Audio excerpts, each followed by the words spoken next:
No sound. No sound. Gosh, you guys are picky. What do you want the best stuff out of us always? No sound. Anything now? There we go. All right, we got sound now. We're back. All right, sound's back. What's up, guys? Another Monday. Yep, Another Monday. Oh, the waitress is... Waitress is served, so we're rolling. We're rolling. Sorry about the technical difficulties. I swear it's like clockwork. Anytime we're rushing and we barely get everything set up, then the show works perfect. Whenever we have 10 minutes to spare, never works. Never works. But we're rolling now, so what do we got lined up, Tyler? We got a good show ready to go for you guys tonight, guys. We're going to do a little national race talk. We had our national last weekend in Washington. We've got CK Flash in studio. For all you guys that don't know, little European flavor coming in. This guy's got a cool story. I'm excited to talk to him a little bit more. All the way from Britain. All the way from Britain. Yes. We've got insane Brooke Crain. She's back. Yeah. Oh, I think her interview is going to be gnarly. We've got some questions for this one, so yeah. Hopefully Brooke's ready. We are going to throw her under the bus. Right on under that bus. So hopefully she's ready for that one. Spin the tires and back it over her.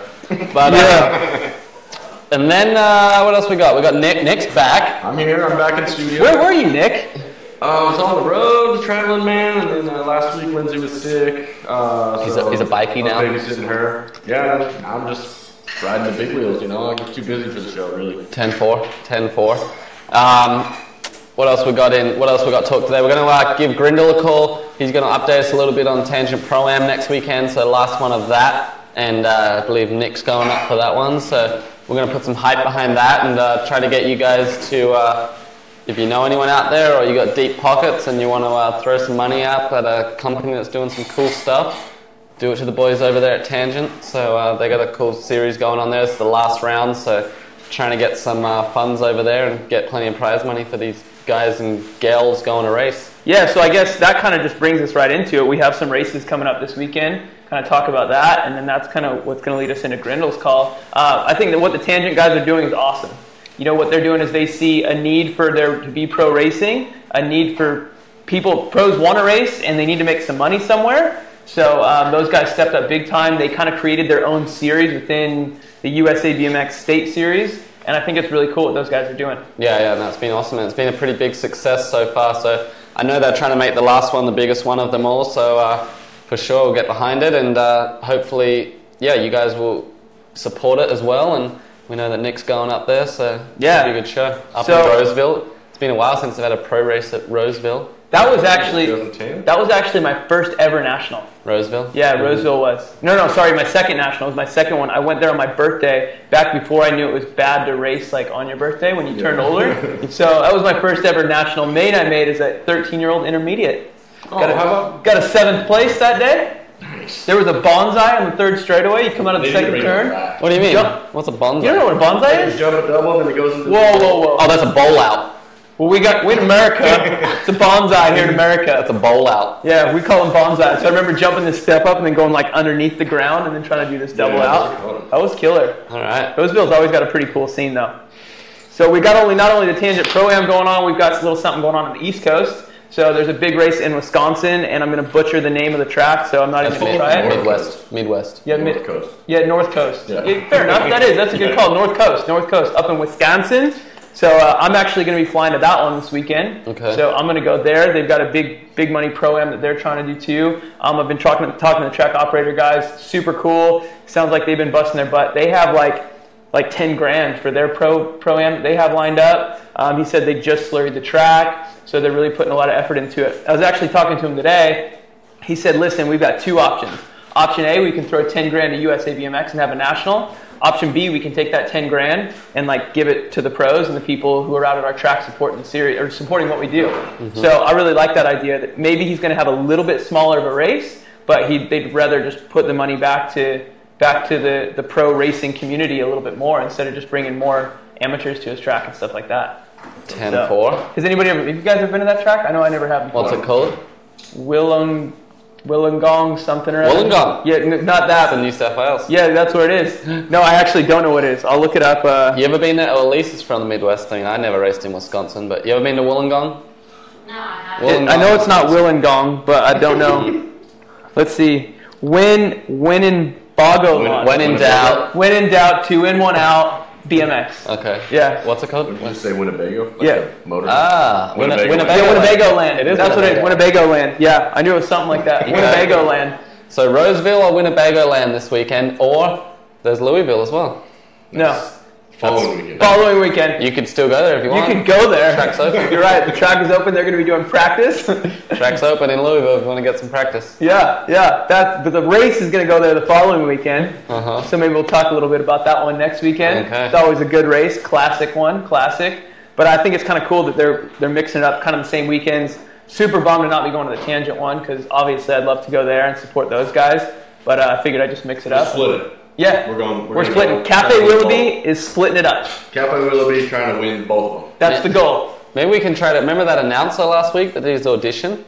Oh yeah, he's from the Midwest. Maybe he could cruise down and announce it for him. Then we could get a little intro from him, like little preview. There you go, preview of what he's gonna do before he does novice at the Grands. I know he was talking about calling in on the show today, so we'll see. Yeah, it'd be good if he would call back and we could do another audition. We got a few call-ins. I'm interested to see if our friend Sweaty Betty calls in tonight. Yes, I hope she calls back. If they do, that'll eliminate some possible people who it could or could not be that we're not sure who it is or not. Yeah, you got. You and Lindsay got to leave right before the call-in. Yeah. Also, Earl has to get on his bike. Earl has to get on his bike and go drive down to the double wide. Okay. So, very interesting on that. We're still not sure who those ones are, so looking forward to hearing from them a little bit more. So, what do you think? Should we give Grindle a call? Let's give Grindle a call. Let's find out about... before we do that, why don't you have that video? Do you want to play that from... Because we're going to... Oh, yeah. So, Washington last weekend. That's cool. Lumberjacks. Yeah, the Lumberjack Nationals. Where were you? Yeah. Lumberjacks. Did you go to the Lumberjack Nationals? No, what was that? It wasn't a pro race or anything. No. Yeah. Was Jeff there, though? Because he was in Washington. You know what? Here's the thing. I think I read via social media, they couldn't even get 5 pros to sign up to have a pro-am or pro-open. Really? Yeah. Did Gary show up? Gary was there, but he was chopping trees. He was getting them ready. He was building the place. Yeah, he was building the place. Gaza. Oh, Mr. Ellis was in town. But yeah, I think it was kind of a bummer because it sounded like it was a super small race. He only had 104 motos. Really? On Saturday. I've been to that race there when a couple years ago. The facility was nice.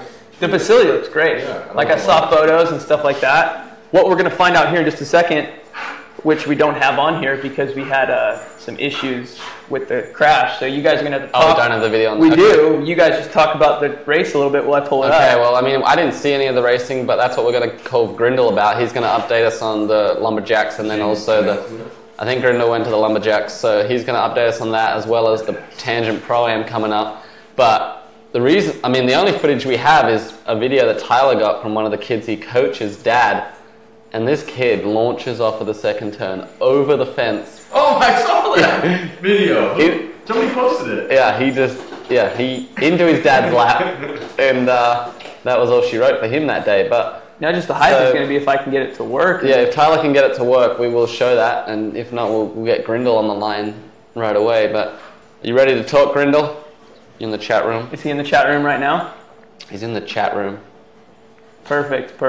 I don't know if I'm having any luck over here. You want to give him a call? Well, let's see if I can pull this up here. Eric Grindle. Here we go. Let's give him a shout, see what he has to say. Okay. Here, hold that. I'll keep working over here.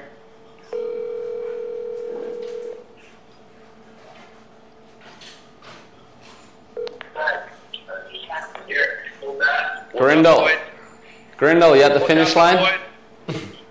Style me up. How do you have his whole name? Are you guys there? How was the Lumberjacks? The Lumberjacks, man, it was a small race, but it was a great race. I'll tell you, that place was awesome. Yeah. I wish we would have had more people up there. Yeah. It sounded like numbers were a little down, but we're just saying it looked like a good facility. And I'm going to bring up a little video that we got of, I don't know if you remember it, the kid that blew over the second turn. I don't think it's going to happen. Oh yeah, that was. Oh man, there was a couple kids that launched over that second turn on Friday night. A kid went up.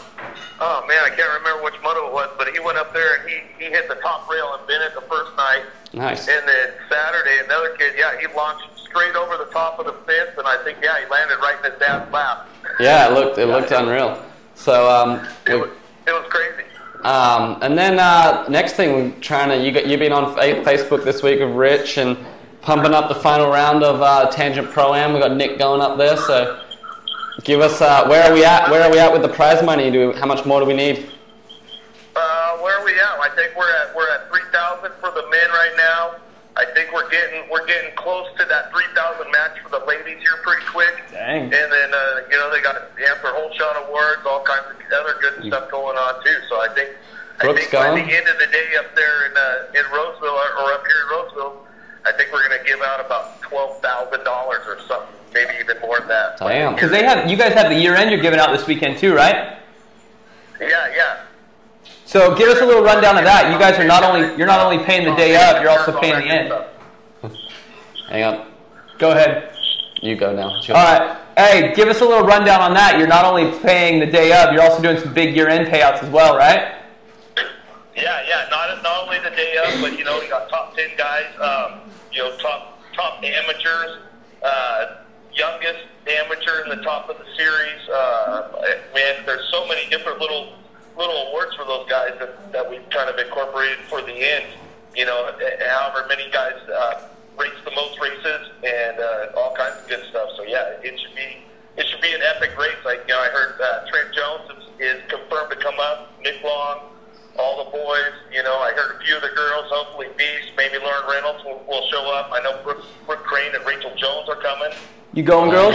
They're here in studio. We can ask them, ladies, who's going? You can talk. We haven't rugby's playing too. It sounds like you got a rugby award. Yeah, we got five girls here. If Sarah Walker had her way, they'd all get a medal.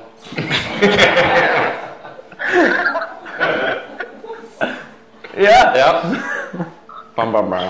Yeah. So we're ready. We're ready for the girls to come up. We've got the money there for them. So we're trying to get equal payout. Once we hit that 3,000 mark with the ladies, we're gonna start going equal match for the men and the women, and just keep building the pot as big as we can get it. You know how we like to do it. We like to go big and pay back everybody. You guys do. Well, it'll nonetheless, it'll be a fun race, I'm sure. What do you got? Yeah, just tell Trent Jones to stay home though. You got him. Yeah, I'm not worried about it. I just don't want him to blow by me in a turn. Is it still dirt turns up there?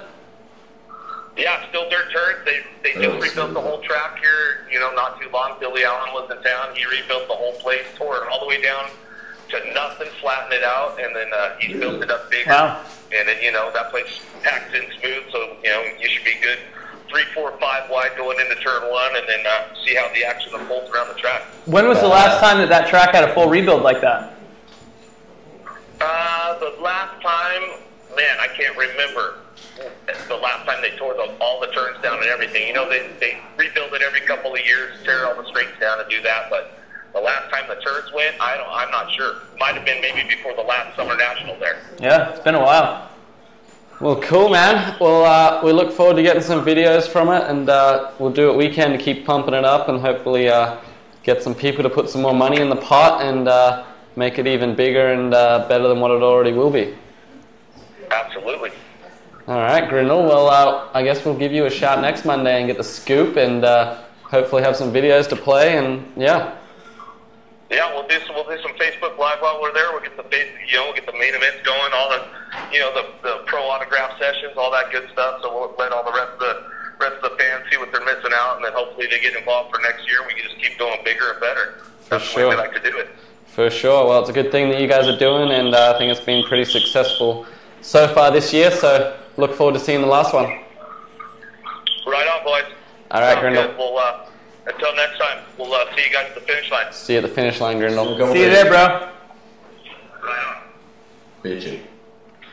All right, so this weekend, you heard it here first. Tangent Pro-Am going on. Winnebago land, not Wollongong. Winnebago land, BMX down in Wisconsin. Gonna be a lot of money be given out this weekend. So if they're doing 12, plus the other one's doing 10, we got over $20,000 rolling there. Louisville.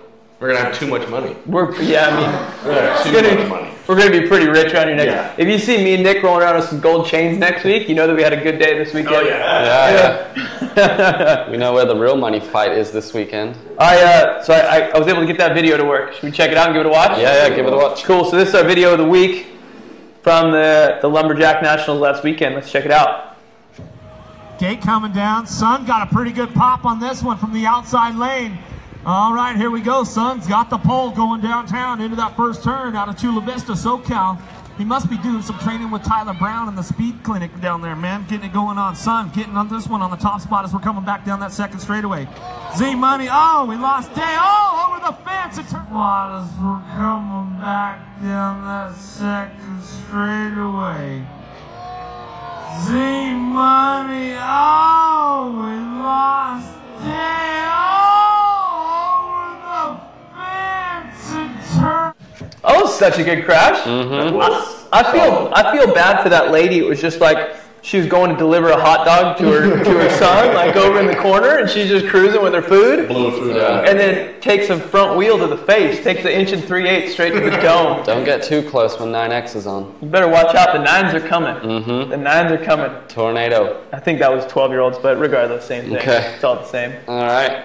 Cool. So, should we bring in our first guest of the day? Let's bring him in. Cool, man. So this guy, I've known him for a long time. I met him, I think it was the 2005 World Champ, or 2009 World Championship, something like that. 9's Adelaide. Yeah. I think this is the first time Maybe maybe 2005. Must have been 2005 up in Paris. I met him there. And this guy kills it. He does a lot of really cool things for BMX, like over in Europe. And I thought it'd be good just to bring him on and hear more about his story and all that fun stuff. So, What do you know about Steve? I'm out here. I know nothing about it. I just met him today. you're about ready to find out. About ready to find out. I think I'm the one that knows this guy the best. So, CK, Nick, why don't you guys trade spaces? I'm moving out. I'm moving in. Jump on in. Jump in the middle. Get it on. What's going on, CK? How you doing, my man? I'm here. Give me some knuckles, bro. How you doing? What's up, CK? I'm here. All right, so Good. you're from Britain, like Sam mentioned. Yeah. Over here. So give us a rundown because you have a really interesting story. First of all, let's just start out. Give us your basics, your name, where you're from, and maybe your background, not in BMX, what you do on day-to-day job. So day-to-day entrepreneur, real estate investor, work with a lot of young people, DJ, radio host, TV presenter, and just being out there and pushing BMX to places maybe where people are not hearing about it. Yeah. If you don't know about the club in London, I'm central London, bang in the middle. I'm starting a club with a track that was a pump track, 150 meters long. Most of the guys that I started there over 12 years ago are all on the Olympic team. So maybe out of the 9 riders that I run it, I think 5 of them are my riders from my club. Wow. I met Sam years ago at a race with, who's the other guy? And I was saying that this guy's ready. And he said, nah, he's not ready, man, he's too young. And then the next year you got world champion, which was great. That was in Weitersdorf, wasn't it, in Germany? Yes, and I think I was DJing there as well. Yeah. And Safiso. Safiso. That's right. Yeah. So like I was Skizo. watching and I said, this guy's hot. And I came and you were just leaving in the team van, the UCI van. And I said, Safiso, that guy, he's the next one. And he went, nah. And then obviously we proved him wrong anyway. So That's right. It's all good. So I've always had an eye to spot talent. But on the back of it, like I said, I built a little pump track, got kids into it from local communities. I then went on, we won with that little same pump track, training to a high level where they won the national title, the British title in 2008, all the titles in England. And then we produced the European champion in 2012. Quillen Isidore, who you guys know, got world champion in London. Yep. Further on to that, obviously we still had a pump track, so I had to campaign and raise money to build a full-size track in London because there was no real full-size training track for us, and it was a bit ridiculous that we had like 6 or 7 national champions, and we were still training on this like pump track. So we then went on and I raised 1.2 million and built like... Is that pounds? 1.2 pounds, million pounds? So just stacks of American cash. It's like 4 million American. Yeah, so I raised 1.2 with the 1.2 million with government money and a few other sponsors, and then I built this training Olympic track that opened in 2013. That's Peckham. Yeah, that's Peckham BMX Club. So that's the new Peckham BMX Club.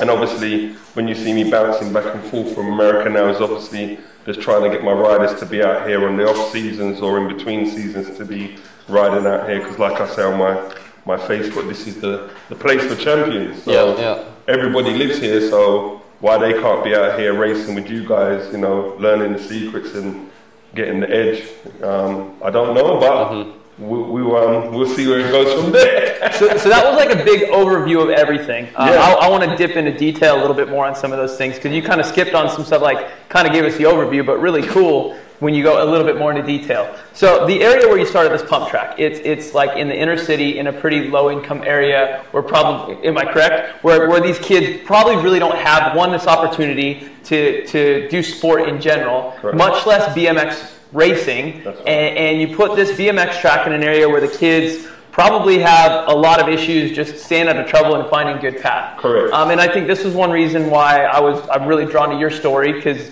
I was one of those kids at a very young age. I was raised by a single mom, and if it wasn't for the sport of BMX, I probably would have been in a lot of trouble. So I like stories like yourself because it motivates me to do things at my track as well. Here, you took this track that was virtually nothing. It was like, I mean, something that somebody could build with a shovel in their backyard.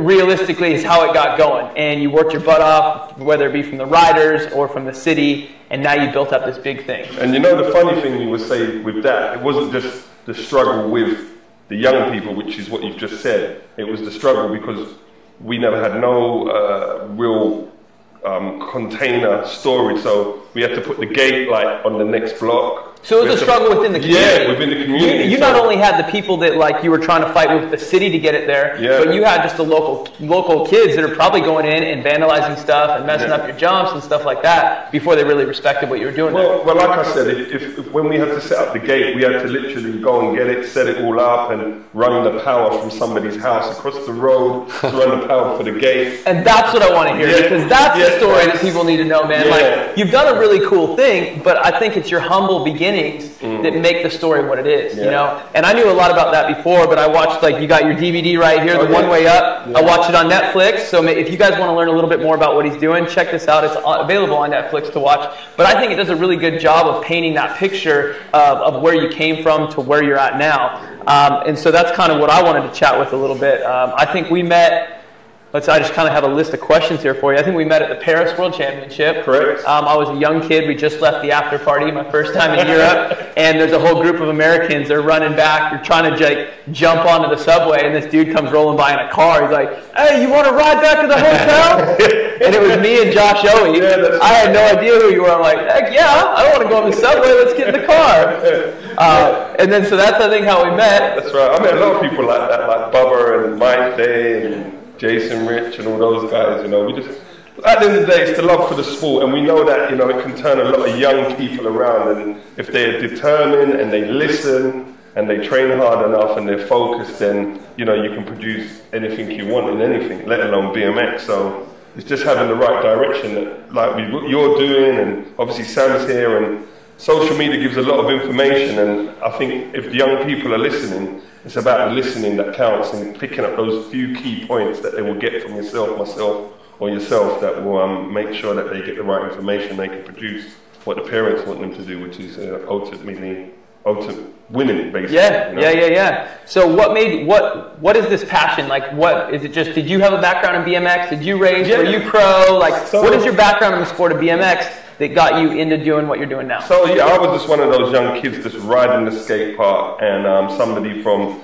another town which is like a mile away called Brixton, which is another kind of hard kind of area. It's now gentrified, so it's different now. And he just picked us up from the skate park and goes, "Do you want to go BMX racing?" And once I went to the track, I just fell in love with it. And I was just one of those young kids out of the bunch that used to get on the train with my bag and my bike and just travel anywhere to go to racing. And then once I got there, so say like it was in Los Angeles, I'll get there and everybody goes, "Man, this kid's here again at the National." And then I just used to latch on. So say like you were racing or Sam was racing. First of all, I'd be like, "Yo, what's going on? How you doing?" And then I would like, "Sam, I'm coming to your house this weekend because I want to know why you're winning the race."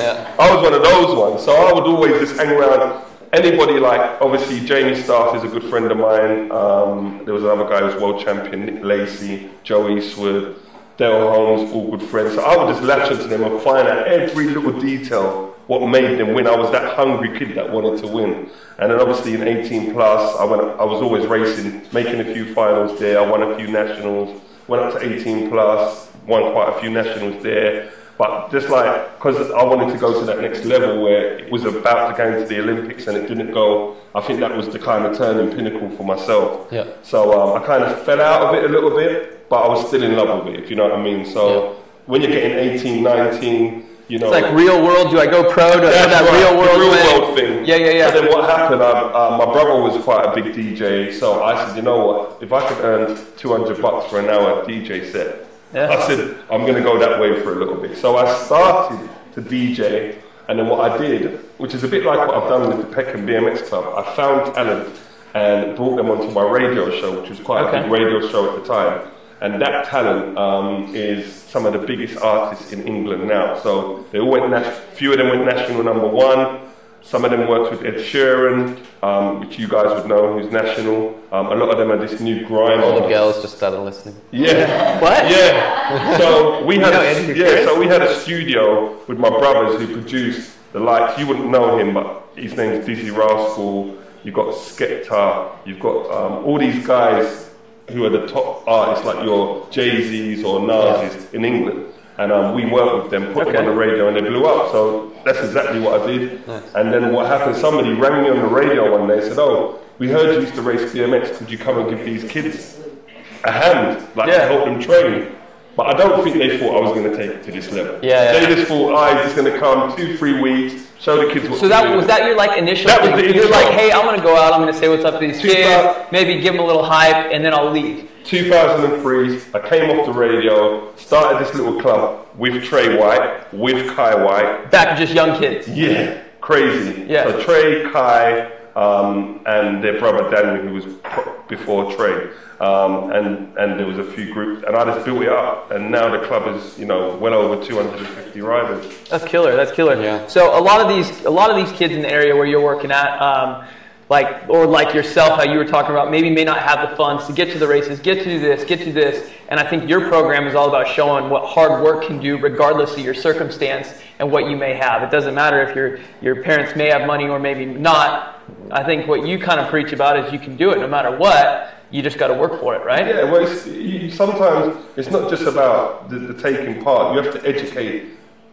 It's not so much the kids, sometimes it's the parents you have to educate on how it works. And the way I work is compounding. When I do my seminars and I'm going into colleges, and I actually done a seminar in Charlotte at the World Championship at the university.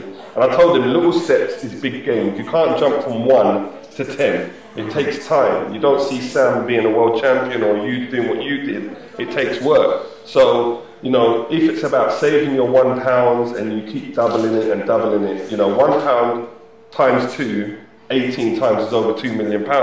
It's dollars. He's talking about money. Pounds, dollars, yeah, same thing. They get good money. So it's the same with your training. Yeah. You've got to start at a base level, and you can't jump up by buying the latest carbon bike or the latest forks. You've got to learn the basics first. Yeah. Once you learn the basics and you're safe on your bike, then you introduce the power, which then, you know, gives you the win, you know, and the determination. So, yeah, like I said, it's just going slowly, but gradually, and then before you know it, you see big outcomes at the end. So what is some of your things that you do, like your training philosophies? Obviously, you said you have a handful of guys in the national team. Mm. What do you think it is, your secret, that's kind of helping get these guys to where they're at? Well, and do you want to share that secret? Yeah, I don't mind. It's mostly maybe what you guys do with a few tweaks, but the main thing is diet, sleep, rest, train, repeat. Yeah. That's all it is. So you're kind of preaching more like the lifestyle, like, hey, if you really want this, you got to put in the right work, and you got to eat, sleep, and live by that. That's right. And if you know, you can't be waking up 9 o'clock when you got to train twice a day. You got to get up, you got to eat, you got to get your first training session in, and then you know you go back, you rest a little bit, go back to the track, watch some videos, study the races, look at what riders are doing. Why is Sam coming out fast? Why is this one coming out? You know, you got to study your sport. You got to be engrossed in it if you want to get there. But you can't expect to put half the time in and get the full 100 out. Yeah. So, you know, and it's like, it's a lifestyle. Like you said, you get into BMX, you're going to want to graft and grab it with your hands and get in there. The minute you don't want to do that, You just start doing a few things wrong, you're not going to be national #1 or world champion. So you've got to really focus and do what you come there to do, which is grab it with all your hands and take it. For sure, for sure. You know? So go ahead, you have a question? I was just going to ask sort of more along the lines of England in general, like the rise of BMX probably in the last, I don't know, I guess 8 years maybe. Yeah. But it's pretty steep, and then like you watch at the Worlds, I know in Belgium, like you guys were winning like every kid, you know, teen race, down to the 8-year-olds. And I know when I went over there for the Olympics and then also the Worlds, the tracks were amazing everywhere, just in these little towns, like their tracks were unreal. And obviously you've got Clark and Kent over there that you have a lot of tracks the best in one the area business too. at building tracks, so that helps. But what who's funding it all, and where's the drive coming from? Okay, I'll give you an idea. So basically, there's some guys that are funding like the smaller pump tracks. So I'm in London. I'm behind quite a few little tracks that are popping up, and the government, which is like Sport England, which is like the money that goes to British Cycling, and they go to other governing bodies, give it to people so they can fund these little new tracks. So our track is the main track, which is a full-size track, and at the moment, as we speak, I'm just finishing a track just out of our track, which has just been built. And then you've got the school tours. Everybody's going into the schools, just like maybe what you guys do here. So I go into a lot of schools promoting BMX. So I'll go into assemblies prior to new tracks opening, and I do 3 weeks of talking to maybe 600 kids in every school, and then we have a big open there. And then obviously what I do, being a DJ and a radio host, for the opening, I'll bring all the setup, I'll bring all the speakers, I'll bring like celebrities down and DJs, and we just make it a whole day and kind of capture them. Once you kind of capture the kids, then you know you've got them. And if they love riding their bikes, you just make sure that when you do a club session, that it's structured with proper coaching, and they like it, and parents bring them back, and that's what we do at the club. So those tracks that you saw, there was a company that is helping to build legacy tracks after the Olympics that the government was funding, and it's worked out really well. I would say the rise is going well in England at the moment, and there's a lot of good riders coming out of this so far. Sure. So like you said, it's doing really well. Now you know the UK system where you guys are at, how it works with like the club system and things like that, and then you know about the USA system and how things are kind of ran over here. What do you think is better between the two, or would you like, oh, let's take this from how we do it back home, and I wish we could bring this how we do it in America and kind of combine the two? If you could put together a best of both worlds, what would they be and why? I know that there's what I saw at the Worlds and what I was hearing is that the fees are a lot higher here. To enter the Worlds kind of thing. So I was like, wow. I just maybe mean more on like a local basis. Oh, on a local say like my track versus your track. Like yours is more of a club system. Mine's more like just anybody can come in that day if you're a USA BMX member. I just mean kind of like grassroots BMX to grassroots BMX. Okay, I understand what you mean. Because you've obviously done a very good job bringing yours up to a couple hundred members to your club. You know what I mean? I think that with my club, and I don't know if you do it here, there's days that you pay. So you pay like $4 and you get coaching, you get a bike, and you get a helmet. But there's on the same day you have a period of time where it's free, which is rock up and ride. So you don't pay. So once you've been accredited through coming through the club and you get a card, say you're safe to ride the track. You can go to that track, show it to the park warden, and he'll just let you ride for free. Now I'm not sure if it happens here in that same way, or if it's all paid, I'm not sure. I think certain places do, certain places don't. I think it depends on how you're set up with the city. Say if you're a city track where the city's funding you, or you're a privately funded track where you're funding it yourself. You know what I mean? I think that would be the difference. I would just say, with every BMX track, as much as it needs maintaining, you need to have a certain element of free riding to make sure that the kids can go there. Because you've got to remember, like we're talking about, some kids just want to get out of their house. For sure. They might get pressure at school, and they get pressure at home. So the only release they're going to have is the BMX track. When they get there, they meet people like you, have good conversation. It's a relief for them. So sometimes they might not have the money. So you don't want them to go and hang out on the street on their BMX. They might as well come and ride, and while they're riding, they're learning. So in that sense, I think if it's roughly the same, I think, both tracks, England, I think they're kind of level. I think with it's ABA, right? USABMX was, yeah, same thing. Yeah, same thing. I think I do like the way they go big. That's the only thing. Yeah. They go big, and I would say if there was anything I would say I would like to take from USABMX, and I hope they're listening, is that they pay good money. I know it's dropped recently, but it's still more than England, because what you guys are doing on your bikes and the amount of risks you're taking, you know, the money needs to be a lot more, you know, and I think they need to look at that, because you guys are putting your heart and souls on the line, and, you know, so I would say definitely they need to be looking at how they can reward you guys a lot more for what you do. Won't argue with that one. Yeah, definitely. Here and in England, both ways. Boom.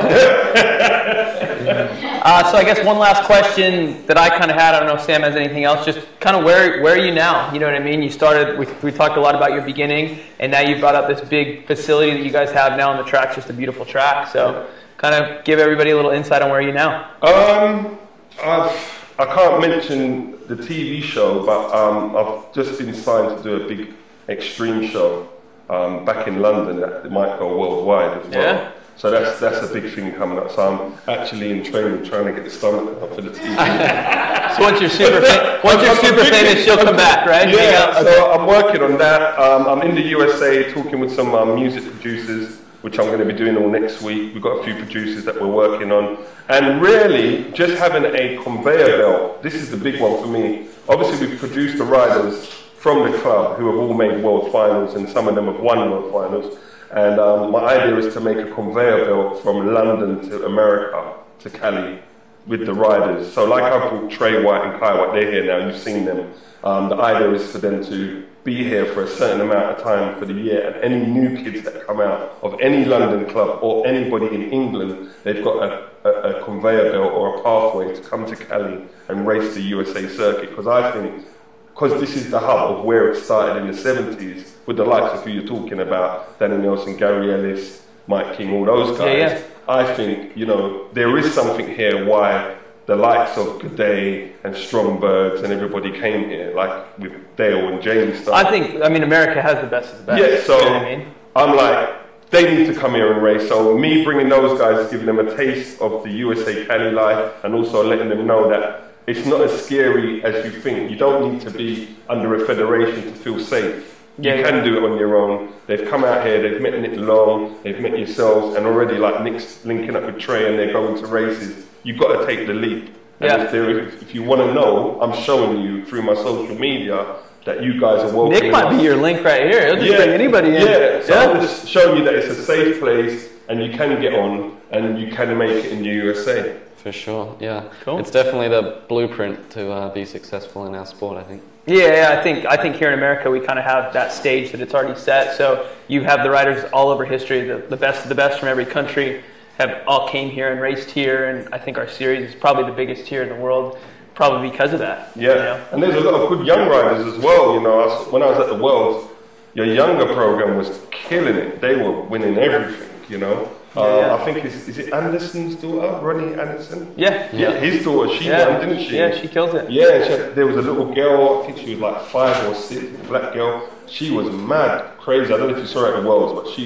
she won it by a mile. Yeah, I've seen her before. Yeah, she's quick as well. So, no, your program's good and you got the track, so why not bring them here? Conveyor belt, if you're young or if you're pro, come to Cali. This is where it's at. There we go. That's the message. Sam, you got any other questions? No, I think that's pretty good. Cool. We have our next segment if you want to hang out for our next segment too. Thank you for having me. Yeah. So we got what we always do is we call it the answer stick a fork in it section. So basically what it is, we bring up a topic, we throw it out there, and then we can decide to stick a fork in it, it's like get rid of it, or we'll keep it around. Could I just say one more thing?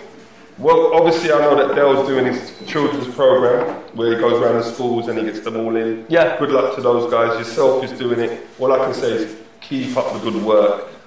It's all good. Appreciate it, man. Brilliant. Yeah, thank you. Thank you. No, you want to hang out for this one? Yeah, you're gonna do this one. Then we'll kick you out after. All right, good. We'll kick you out afterwards. All right. So it's that time. We want to hear the stick and the fork in it from you guys. We've got a few of them ourselves, but start blowing up the comments. Let's hear if you guys want us to stick in forks in anything or not. So first one on the list, Supercross format 2 days, back-to-back weekends. Sam, keep it or fork it? Supercross format, back-to-back, 2 days, back-to-back weekends. Yeah.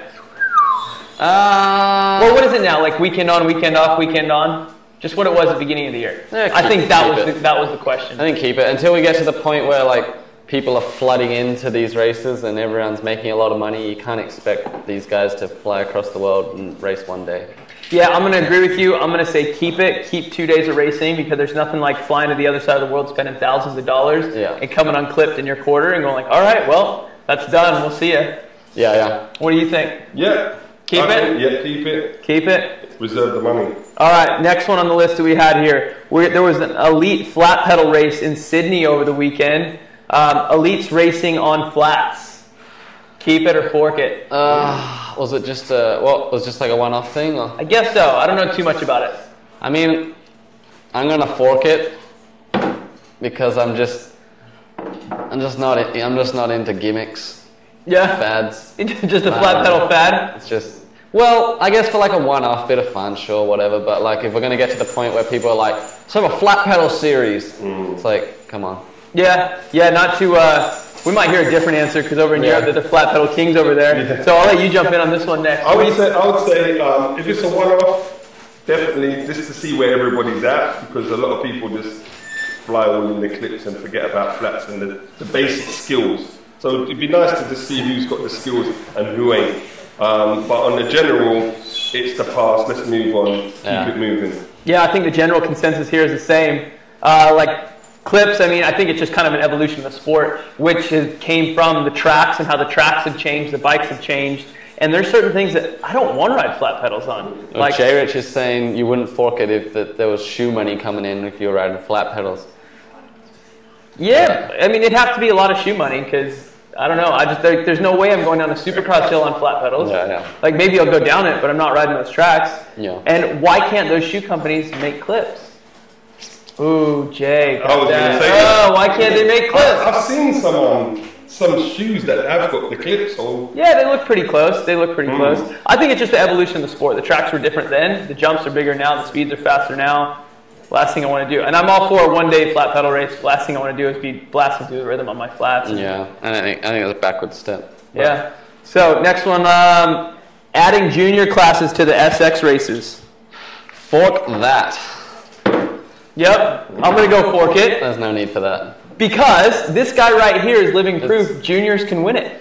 It's not just that, but it's like you can't just, well, that's a cool part of the sport, let's do it for everyone. That's what BMX is. It's like, if you're going to make a junior pros class, get a number one, everyone gets a number one. Pros get a rainbow jersey, everyone gets a rainbow jersey. If you guys are going to put a junior class in it, you better put a masters class so I can go get back to going to these races and racing down the big hill. That'll be next Masters Supercross, Masters World Cup. If I can get some funded trips all over the world, throw juniors and masters back on the list. We might as well bring back Cruiser. Bring them all back.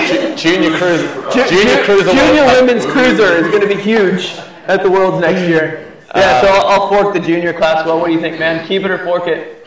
Fork it.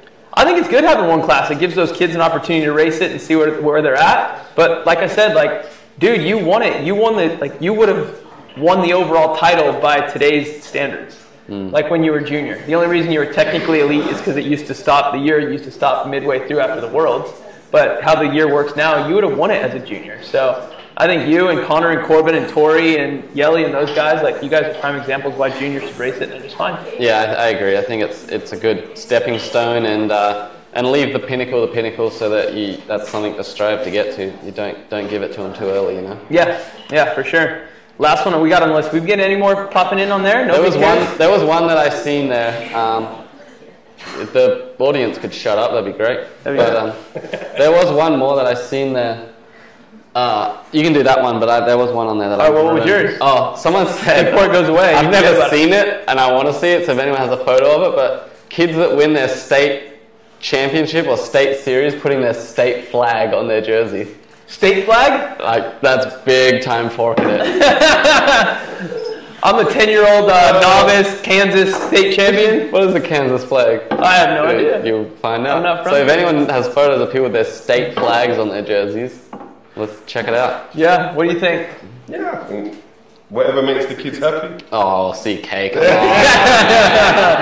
Whatever makes the kids happy, you need them. We need them, but we need them. We've got to keep them in line, you know. Keep them in line. Keep the level up, so they have something to achieve. They can put the number 1 on, but they don't need to be putting the state flag on the sleeve. Better to have a state flag than the number 1, so not the number 1. Well, not every kid can afford a custom jersey. Like, True. so we don't need to start that. We don't need to start that. Somebody just text me.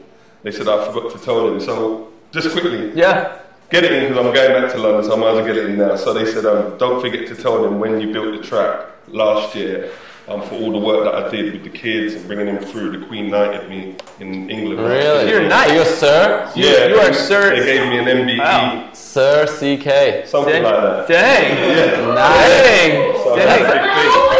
Our show is That is a official. big deal. We got royalty on the show today. Yeah. Come on, man. Thanks That's for a coming big on and making our show even more official. Some other people that are knighted that people would know is like Chad Reed, like captain of cricket teams like in Australia and England, and like it's a big deal to get knighted. Chris Hoy. Yeah, that's like, right. It's not just anyone gets that, so that's that was a surprise. And Jamie, he got an MBE. Jamie Stark. Yeah. Jamie's knighted. Like fully in ours, there's 3 levels or something. Buckingham Palace. Yeah. You get the thing. But that was my thing. That's why I wanted to bring you on. You got a cool story, man. And what you do is motivating to not only kids in BMX, but just people in general. You can show that no matter what your circumstance is, that you can make it, and you proved it yourself, and you continue to prove it with the kids you help. And I think it's a positive message. So it's cool, and you should have been knighted for what you do. That's pretty badass, CK. Thank you, man. Thank you. Glad people know. Yeah. Calf Willoughby. Right there. Everybody knows. All right, we got one. Sir. We got one more fork in it for the night. Richard Fitzwell's also a sir. Yeah, sir.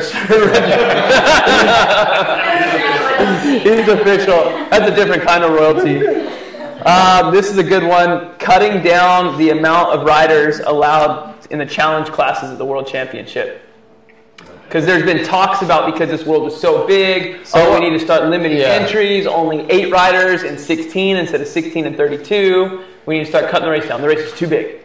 Or just, I don't know. Well, USA BMX helped run it, and for them, from speaking to Luna and that after, it was kind of a walk in the park because they used to run in races 3 times the size of that. So over 2 days. Just bring people in that know how to do it. And I would say keep it open, because I think one... It wasn't that big anyway. What was it, 32 riders per class, per country? Only for the USA. The host country gets 32. Yeah. Every other country gets 16. But this was one of the biggest worlds in history. Yeah. They had right about because every age would have had about just 32. About, just about. So, but that's the thing, is you got to understand, like when we go to Baku, I mean, maybe I'm wrong, correct me if I'm wrong, I don't see Baku cycling filling up 32 riders in each class. You'd be surprised. I would be, maybe I will be surprised, but I don't think it's going to be as big. Baku? Yeah.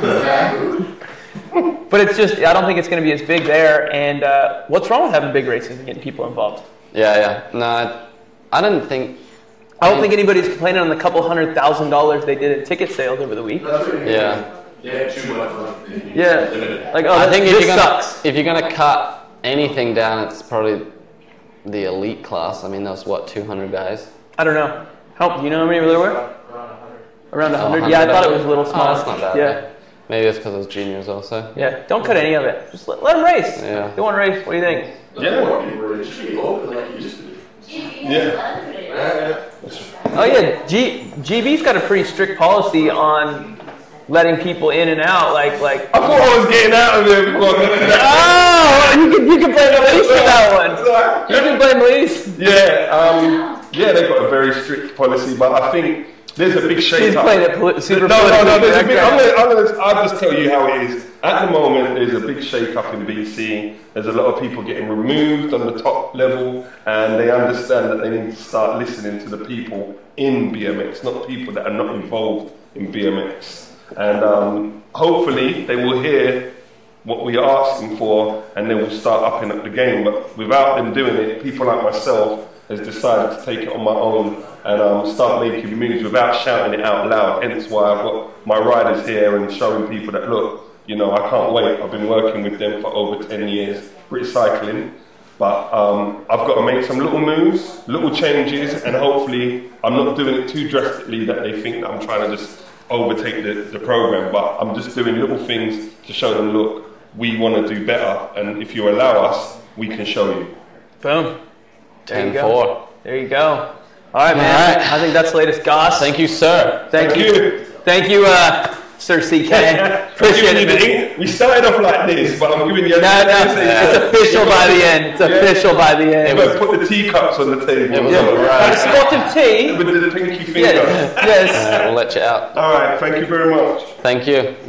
Oh, there we go. Now, we do have a this just in. Oh. I think it's pretty fitting, seeing as the eclipse was today, something we haven't seen for. When was the last eclipse? The glasses. What? I don't know. Long something years ago. Yeah. Well, I got someone else texting me that we ain't seen for many years that wants to call in. Who? Kalen Young. Oh yeah. So it's been about as long as the eclipse. Breaking news. Kalen Young is alive. Still alive. Still alive. So we're gonna call KY up here in a bit, but we'll. Did you want to go on to the next topic and then call him up, or? I think the next one on the list is just talking about. We had a little mountain bike shindig over the weekend called Crankworks. There's a lot of hype around BMX right now because I think some BMXers went in and kicked some butt at a few of the events. They got their butt kicked in some other ones and did well in some others. So, but Crankworks was a massive event last weekend. I think the whole BMX community saw Bodie win Pump Track, Caroline win Pump Track as well, and that's there's a lot of hype around the event right now. So, what do you think of the event, Sam? Yeah, I mean, I think Crankworks is a cool event. It's always pretty well followed. Yeah, I mean, I got nothing too negative to say about it, but yeah, I think it's a different event in the respect that it's really marketed and promoted, and you see a lot of spectators there. As where at BMX races, it's more the people that are in the grandstands are more like the people that have their kids racing.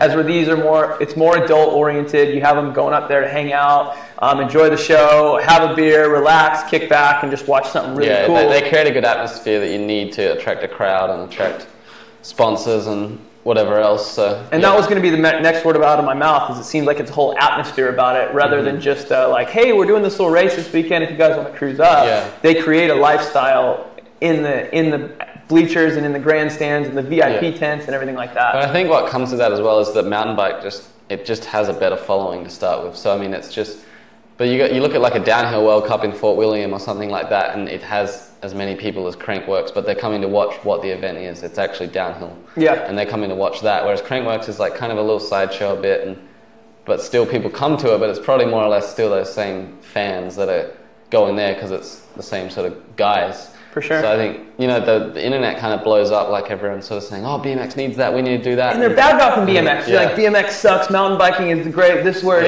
is. But you need to really look at what it is. Like, mountain biking is a predominantly adult sport. Like, how many 13-year-old kids do you hear going like, oh man, I really want to go for a cross-country ride this weekend?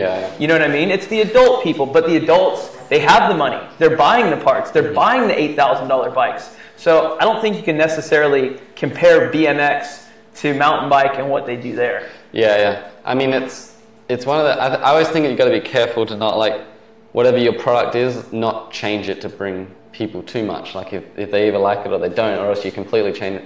People are like, oh, we should do a pump race BMX, and it's like, well, that's cool, but if that attracts people, then that just proves BMX isn't cool, that we're going to have to go do this other sport called pump BMX. Like, so now, if you add like a BMX race and a different event, just more of a for fun off thing, what do you think of that? So say like you're doing... I don't think it would matter for BMX at this point. If we said, oh, we're going to do this World Cup and then we're going to have a pump race, like 10,000 people aren't going to show up. Yeah. It's like you got to, I don't know, I think we need to somehow weasel our way into the mountain bike world and then put our product that we've already got in front of them people, and then they might like that. And then from that, you can create other little side shows that people like. So you're talking about, but you got to get the following first. Putting a World Cup at a Whistler, at a Cranksport. Yeah, or at a mountain bike World Cup or something, Like a BMX World Cup going on with the mountain bike World Cup. Yeah, because there was a little bit of hate going on around the internet saying like, oh, BMX, this, BMX that, it's not it's not this, it's never going to get to this, but it's a completely different product, different audience, different everything. The one thing that I think they could take from it is the marketing and promotion side of it. And I'll always say to this, I don't think there's one race a year that I know of that's a real event, and that's Saint-Étienne in France. That's the one race that I know of that it's a produced show where BMX is part of a show. That's the only one that I know of. That I've ever been a part of and seen, and I think that atmosphere could be brought into BMX racing a little bit more. Yeah, for sure. Yeah, but I think we've got to first of all get in front of people Yeah. more, and mix in with some of those other sports and see, and that are of the same sort of field like downhill is, you know, it's bikes, you know, they can kind of relate and so. Now, what would you do if they're like, all right, Sam, the possibilities are endless. What's your key to getting BMX in front of people? I would try to latch onto the downhill World Cups. Like, we just go around and we put our tracks right at the bottom where the finish line is of the downhill, and we run it, whatever, it's separate to their show, obviously, but there's already people at those events, and there's money at those events. They're at ski resorts and all sorts of things. There's corporate companies that get behind those events, and we got to just understand that we're going to be the sideshow, but be okay with that for a little while until you kind of start to build some momentum. And all of a sudden, if you're on that circus going around, then maybe some of these other brands will see value in jumping on, you know, maybe Trek or Specialized or something. But you got to find a way that we could weasel into that to where, you know, the kid might say, hey, I want a BMX bike, and then dad will be like, yeah, cool, I'll get the mountain bike, and we can both go to the same place together. It's beneficial for Specialized again, or, you know, someone like that. So I think that's our next avenue to try to get involved with, to try to build it. Yeah. Dirt jumping did that exact same thing with racing. Dirt jumping used to be a sideshow. It used to show up at an ABA national, and GT King of Dirt was on the side. And while kids' motos running, you had guys like Ryan Nyquist and Corey Nastasio and all these big guys out doing flips. Then somebody took that and said, hey, we got a really cool thing here. Let's market it and promote it and make it a show. Yeah. And then next thing you know, that's in X Games, and we're like on the outside going, hey, remember us? We're your cousin. Can we come in for dinner? Yeah. You know what I mean? So I think you're exactly right. I think a great way to kind of latch onto something that is a little bit bigger and be okay with being the sideshow for a bit. Yeah, for sure. Because I know, like, even back when I was riding for Yeti and with Jared riding for Yeti, and they kind of let him out of his mountain bike stuff to do the Olympic thing, but even those guys at the time, like, they made 200 frames or whatever, but there's people that are collectors of Yeti. Like, they just collect their bikes, so whatever bike they make, they buy it, and they sold 200 frames like in the first day. No way. There's collectors, and those collectors just be like, whatever you make, we want.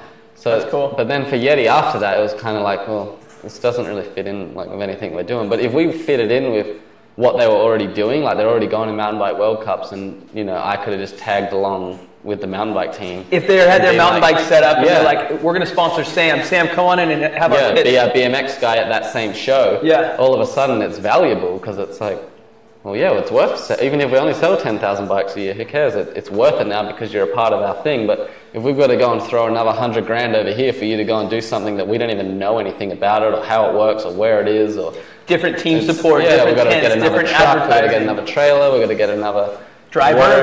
Worry about where you're going, all this development stuff. It's like they don't ever see the race, they don't know about the race because it's not broadcast or anything. So there's they don't have any passion for it. But if you put it in front of them, then all of a sudden they're like, oh, that's pretty cool, actually. Dang. I like that. Yeah. I like that idea. Good job. Good job. Good work. So we got another guest coming up. That's next on the show. We do. Oh, get the bus ready. Oh, man. These heaters of questions. Where's she at? Reverse over her. Brooke. We got insane Brookie Crain. That's why I call it. I love that nickname. We'll try to get a new one for you. Because we have because we have another guy in here that has the exact same one. Insane. Well, no, what is Shawnee Gain? I remember he did a lap and it was at the World Cup. We're like, oh, Shawnee Gain goes through, and then Brookie Crain. Same, but different, you know. What's up, Brooke? Hi. You're back. I'm back. Where you been? Back in San Diego. Thought you were an announcer now. No, that's not my professional calling. Commentator. Yeah, that's not my calling. I'm gonna stick to racing bikes. So. So what happened? Fill everyone in. What was the injury? Well, if anybody knows me, I'm not very good in the wind, and I let it get the best of me for the 100th time. Yeah, we don't have it right now, but we should have downloaded it. But it was a while ago, so it was obviously a big injury. Yeah, and I got up, I just went sideways in the air and crashed pretty hard. Where? In Holland. Okay. So you crashed in Holland? I lacerated my liver and my spleen. Nice. So I was hospitalized there in Holland for 5 days, and then it took me 2 weeks till they allowed me to fly out. Oh, the blonde bombshell. Dang, look at you. The comments are rolling in. Could be a new name, new nickname. Oh, the blonde bombshell. I like that better than insane. So. Well, you were like pink hair a couple weeks ago, so purple. Same. Whatever, same, but different. Same. But you're after all that, you're cleared. You're actually cleared to ride before the Worlds, but didn't want to jump. I got cleared about a week and a half before the Worlds, and actually, originally when I went in for my first doctor's appointment, she said no way to Worlds. And then the next time I went in, I saw a different doctor, and I got the letter of approval, and it said no restrictions at this time. And I sent the letter to Jamie, and he texted me back and was like, "Okay, so do you want to race Worlds?" And I hadn't even thought about it, but then I was like, yeah, I mean, technically I can race, but I was like, you know what? Let me ride tomorrow and see how I feel. And I know you guys were out there. It wasn't as bad as you're making it up. No, it wasn't terrible. I don't remember anything crazy, so it must not have been too bad. No, but I didn't want to go in the Worlds. Just 7 dead sailors. I don't want to go in the Worlds and race just because I could race. I wanted to go in ready and knowing that I could win the race. I didn't want to go in trying to make the final and put myself in a position where I'm not really used to being in. And so yeah, that's why I decided not to do it. And then I did the commentary. So then you said, I'm not going to race. I'm going to commentate this thing. I should have raced. Heck yeah.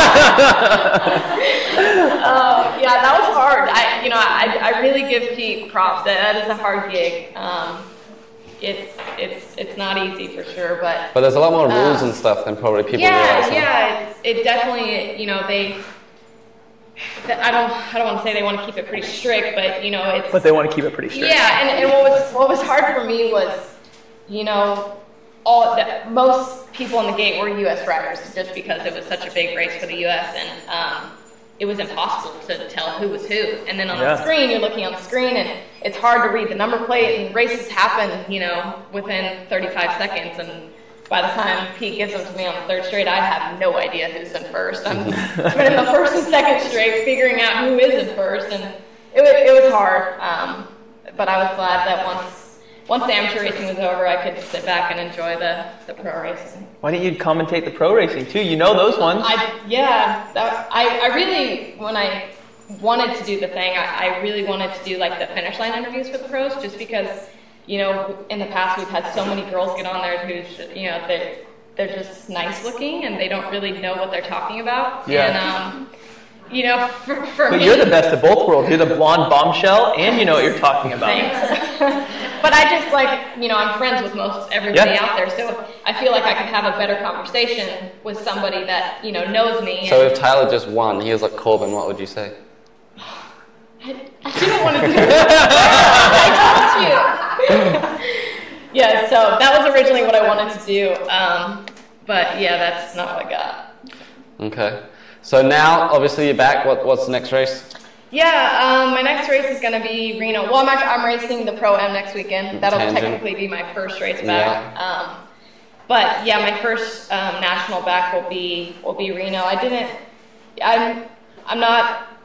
Supercross racing isn't my favorite in general, and I really didn't want my first race back to be on a Supercross hill, so that's the reason I'm not going to Louisville, and I'm getting a solid block of training in, and my goal is the USA BMX title against... You're looking to take the beast. That was actually one of our next questions. What's it going to take to get the title from the beast? Yeah, I'm in her house right now. So in her house. Always in my house. I'm in her house. The trash talking is rolling now. Yeah, so I don't know. That was good. Little jab stuck in there. I think it would be a good race. I've never really been in a position where I can win the title. A lot of times if I win the title, it's like Elisa's not got to make it out of motos, and I got to win for me to win it. And so I think I got pretty good scores right now, and then I'm hoping to get a couple better ones. I have six wins in 4 seconds, so I'm hoping to go in with a couple better scores than the seconds. And we're gonna have a race in Tulsa. So it's on. Yeah, it'll be on. So how many more races are left though? Because you're counting out Louisville, so you got Reno, Carousel, and then Rock. Friday of the Yeah. Rock. Okay, so 1, 2, 5. All right. Well, So you're not. What are you gonna say? Just say it. What are you gonna say? Come on. Bear's over there throwing her hat in the ring as well. We got Bear too. We got a threesome going. We got 3 ladies ready to battle it out. 3 ladies. ladies. 3 ladies, 1 title. 3 ladies, 1 title. 3 ladies, 1 title. 3 ladies, 1 title, ready to go. Bear's always sneaking in there in that first turn. You never gotta count Bear out. So it'll be a good race, and I think it'll be exciting. And you know, Lisa's pretty much walked away with the title the last couple of years. So hoping to give her a run for her money and take her down this year, and then stand by her side like a month later at her wedding. So you might be out. Yeah, I might be out of the wedding if they win. You can pick up the dog poop. Yeah. All right, Brooke. Well, I told you we'd keep it brief. Thank you. You were very expensive to get on here. Yeah, it cost a lot. We had to pay Rockstar contingency. Big appearance fee. Yeah. So CK stayed for a segment. You want to stay for a segment and square up? I know the next. Why don't you hang out with us? I'm gonna be. He did one. Why don't you want to do one? It's pretty. We only have one. Square it up. What's the next question? Why am I doing that one? Oh, will you get any more bulldogs? Yeah, I'm actually picking one up on the way home. You're gonna have 3 dogs. Are you really? Well, my mom is adopting. Actually, I'm gonna keep it in my house, in my bedroom. Charlie, my youngest one, my mom's adopting her mom because the lady's done breeding her now and she's selling her, and so I felt bad for her and told my mom, and my mom's been wanting to rescue. So yeah, my parents are getting her. Perfect. Well, that's cool. Cool. So hang out and do the square up with us. There's puppies there, and I'll be hang out and do the square up with us. Cheers, guys. Hang out. Why don't you hang out? Thanks for having me. We'll bring Nick back in. Square it up. Nick's better at square ups. So here's the best thing that nobody saw behind the camera. She was so nervous the whole time. Her leg was kicking. She was kicking me the whole time underneath the table. Don't say it. Don't say it. No, just in general. Like, oh my gosh. Should we bring Kalen on for the square up? Yeah. Do you want me to do the square up intro, or do you want to call in? We'll call him. Okay. I'll tell him to call in. KY's the one who introduced me to the guy we're about to square up. Yeah? Okay. Do you have a square up off the top of your head? I'm sure Kalen will have some. Well, if we got 4 of them, if we got 4 of us doing one, yeah. Pretty good. Yeah. So we're gonna bring Kalen on next, and then we've got a little special Fitzwell for tonight. Oh yeah. Fitzy called up Vic Beam. Oh! Gave him a little interview. Nice. Yeah. So we got that. They had a chat? Yeah, they had a chat. I'm interested to see what they had to say. He's been an internet sensation. People are always asking about him. So. Fucking KY, mate, you're on the air. George, what's happening? How you doing? You're on the air. We've got Tyler and Nick here. G'day, fellas. Yeah, good. Classic. I'm just looking you up on YouTube. You know there's a bloke named Sam Willoughby that writes music? Yeah. No, he's pretty good as well. There's one. Classic. I just listened to some Hurricane. Yeah, there's one named Kyle Bennett as well. When you look Kyle up, there's a musician named Kyle as well. Oh, is there? Yeah. I'll have to look it up. Yeah. Heaps mad, eh? What's going on? Yeah, what's new? Oh, not much. I'm just off work. I'll go back to work. I'll fly back to work tomorrow, but I've been home for a week. Mad. What are you doing, digging holes? Hey? What are you doing, digging holes still in the mines? Oh, I'm not digging holes. I'm just driving the truck that gets the dirt thrown into them. Those big trucks. So, I mean, yeah, still up in the mines. we have, every week we do the show, we have someone in the chat room go and get Kalen on, so why don't you fill us in a little bit? You're doing pretty well at home. Yeah, to be honest, I've been pretty boring since I got sober. What's that? I just live a normal life now. Yeah. I'm not doing all the stupid shit I did. The reality is I almost lost my family, George. You know, so once I really just hang around people that had no business. So I had to hang around, really. I was just up to no good and doing hood rat things with hood rat friends. And, Well, it's good so I just had to pull my head in. Otherwise, I was probably going to be where I was before I quit BMX the first time back in 2004. Yeah. I was just up to no good, you know. Yeah. But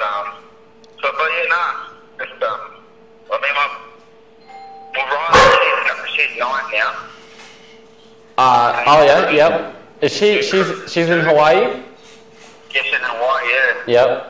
And then she's done year 4. and then you got a new little fella, Cruz. Yeah, Cruz, he's classic. Good Cruz stuff. Still young like AXL, like Axl Rose and Guns N' Roses. Well, I didn't. You surprised us. I didn't know you were going to call in, so I don't have many questions lined up. But what about how'd you go up the world? The beach winning and that. Yeah, that was pretty good, eh? She on that podium program again? Yeah, she's got a lot of money right now. She's rich. Oh, that's alright. That's alright. So what did you think? I mean, you still watch BMX a bit? What do you think of current state of BMX? Honestly, George, I don't watch it since you got hurt, mate.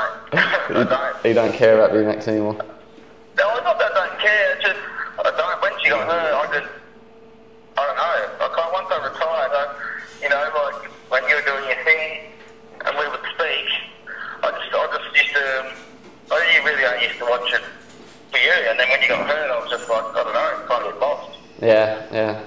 You know? No, fair enough. No, I thought you were really good. I thought the track was alright. Yeah.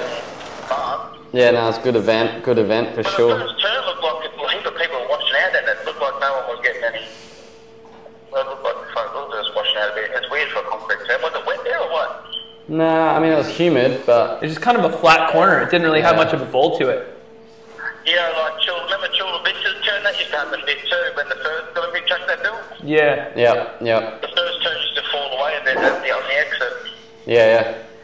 No, for what are you doing these days, Nick? You still doing idle hands or what? It's kind of on the back burner right now. I sent all my the stuff to Rich, so he's selling it and he's trying to find me a new manufacturer. So it's just slow right now. Is he talking about Pelton? Yeah, he's got it. So he's just like warehouse sales and all that. He's a good guy. Yeah, so he's putting that money into finding a new manufacturer, and then we'll get it going again. Oh, you got to get some little kids that fucking out there now. I think Rich just needs to hire some little kids and do them in the shop. What are you doing, TV? Just working, man, just like you, just working all the time. What are you working for? In the BMX industry? Yeah. I just still running the track here, and I run my own team now too. Oh shit, that's cool. Yeah, just staying busy though. Once real pro racing's done, it's just about working, you know. Yeah, tell me about it. Dude, I work 86 hours a week, man. Yeah, I feel you. How many hours in a week? I work, because I work 2 weeks on, 1 week off. I work 12 hours a day, 7 days a week. Sweet Jesus Christ. Nice. And you don't drink? I'd have to be drunk for sure. No, not anymore. Just back on the old rules and pool days, or what? So yeah, I'm just trying to start my own, like, what do you call it? What do you call those bands? Bands? You want to start a band? Like a tribute band. Oh, like Steel Panther? Cover band? Yeah, I've got long hair. I just have a boring life. Unconfrontational KY. Yeah, that's pretty much it. You know what we're doing, George? We go to Greyhounds a lot, eh? You go to Greyhounds? Yeah, we normally go to either Cannington on Wednesday nights or Saturday nights, but then they have a mantra on Tuesday and Fridays. Dapto dogs. That doesn't PAB at the dogs. Good on you, mate. Well, that's alright. So what else been happening? Well, we just do this little show every Monday and have some people on, have a bit of a chinwag, talk about the races going on, and then... how many cops have you been having? Mate, remember, funny story about coffee. So we were in Papendale one year, bored as shit, and me, Kaylin and Willers, they have the espresso machine up there, and we had a contest, like, who can drink the most coffees in the morning. Kaylin had, what did you have, like 8 double shots? Eight double shots, but just espresso shots. Yeah. Right? And then remember when you go to do gate start? Yeah, and you couldn't feel your hands.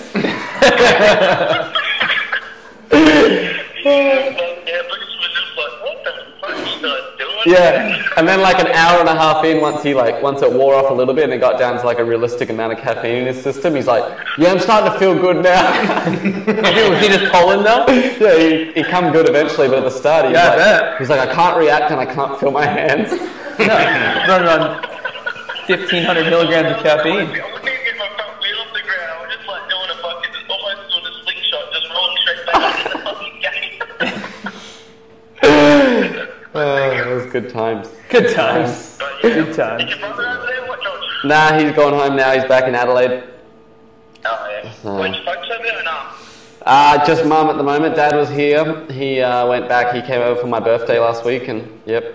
Oh, yeah. Had too many whiskeys, had to go home. Yep. So it's all going pretty well over here. We're just chipping away, getting ready for the wedding at the end of the year.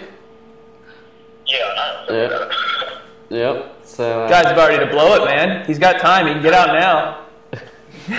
What's that? I said he's about ready to blow it. He's got time. He can still get out. Yeah, no, don't do that one.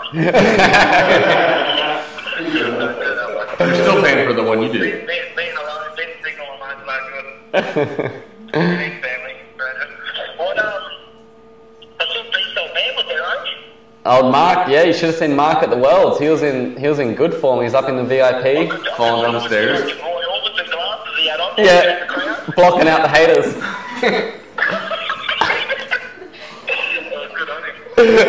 Good on him. Yep. Yep.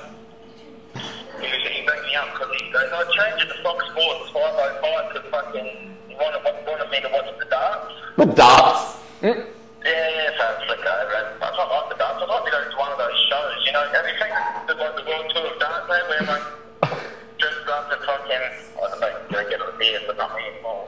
Yeah. I remember. It looks wicked, might take up darts. But they play tennis a lot, eh? You always liked the darts. We used to play darts I remember we played darts in Papendale, played darts at the pub in England. Playing darts, smoking darts. So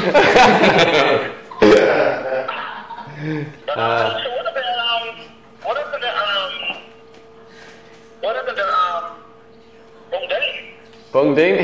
He's still around. He just went back to Adelaide to get his. No, but once we came back to the world, it was the course, and I didn't even see him. I'm like, what happened? Yeah, one of the vans put their pedal in his wheel, and he went over the hangers in the 8s. Oh, yeah, he's in mine. Dutch. Yeah. Oh, John Claude Van Damme. Yeah, gave him. Got the old Dutch oven, you know? Gave him the old thanks for coming. Oh, so they give the old fair bump by on. Yeah, Rubbish Binny, he was left out. Rubbish Binny and get the tires flat. Alright, Dubs, well. Are you dating, what's her name? I've never been how to pronounce that name. But Lindsay, what's Lindsay's name? Lindsay, she's here right now, yeah. Nick's girlfriend. Lindsay. Lynn. What's her last name? Pepperino or something? Pepperoni, yeah. Pepperoni.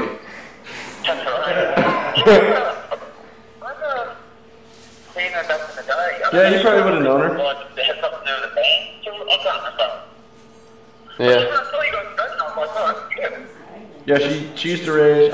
When did she quit in like 2007? Are you on the Vans tour? That's what he asked. The what? Didn't she have a throat tattooed or something? Oh yeah, she got her whole throat tattooed. Yeah, that's right. That's right. Yeah. Alright. Well, Was your old man running the track in Florida or what? My dad, no, he's just out there, I don't know, wasting time usually.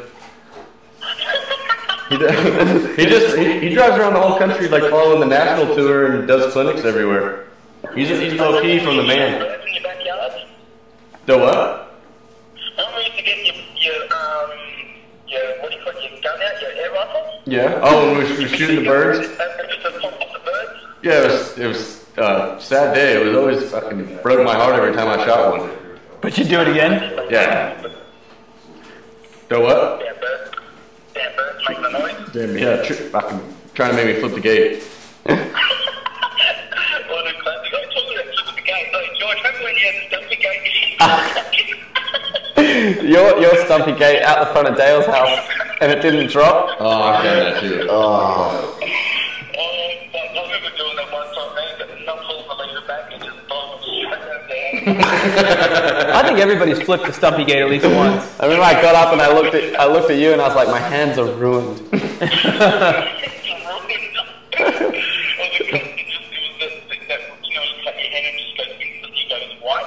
Yeah. No blood. Oh, fuck that case, man. That was so bad. And you get up YouTube proud to say that you heard. Yeah. I'm fine. We'll go to the track in a couple of hours. I talked about stories. If they want to hear a story, what about Give us a story. What about Nick when we jammed you in your seat at when we went to Mammoth for New Year's? Yeah. Was there? Yeah. And you had to go to the toilet. Oh, at the bar? Yeah, they wouldn't let me get up. So you had to clean your pint glass. Yeah, I just hung ass off the bottom of the seat and pissed off the bottom of my shorts. Really? All right. Remember that blue drug, right? And he fell asleep and put the firecrackers beside him in the pot. Yeah, didn't wake up. No, he didn't wake up. Remember you got a bottle? All right, KY. Well, I'll give you a bell this week. We'll catch up. Yeah, too easy, but good seeing you guys. All right, man. Good to hear from you. Later. We'll get you back on and we'll do a proper interview. We'll run through the career.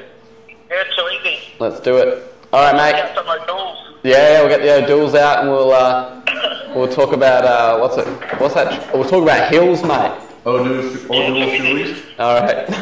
See you, mate. Later. Later, man. He's alive. Okay, we're gonna get him back on. We'll do a proper interview. There you go. Haven't heard much of that guy in a while. But so you want to do we got voicemails, square up. We're gonna open up the phone lines. Hopefully Sweaty Betty will call back in. I know that old Phil Crabb is in the chat room. He wants to call back in. You should ask her for nudes. He was our commentator from last week. Sweaty Betty? Yeah. Yeah, send one in? Yeah, I just send a body shot. Yeah, if you got any body shots, See if we can narrow down our search for who this is. Yeah. Alright. CK, you gotta get going? Alright, CK's rolling out of the studio. Thanks for stopping by, man. Catch you later. Alright. See you later, my man. Let's, what do you want to do now? Call it out. What do you want? Well, want to hit some square up? Let's square it up and then we'll go to the phone lines. Alright, let's hit that square up. I'm Justin Posey and I ride S squared. What's cracking, kid? What's bracking, nigga? Square the fuck up. I'm Justin Posey and I Alright. We have one square up here. And then if you guys have any more, we'll do two more. So send them in, and we'll do this one first though. So we got Bodie after winning the Bodie after winning Crankworks. Yeah. Didn't we do a Bodie one already? Yeah, we've done it, but it's kind of like the gift that keeps on giving. Yeah, because it's always yeah. I don't even know how to do it without just being as excited and cursing a whole lot. Well, that's all you got to do. Do what you would do. Well, something go. Yeah. Sam, give it a run. I don't even know how to start. You're the one that puts it on every week. I didn't come up with that one.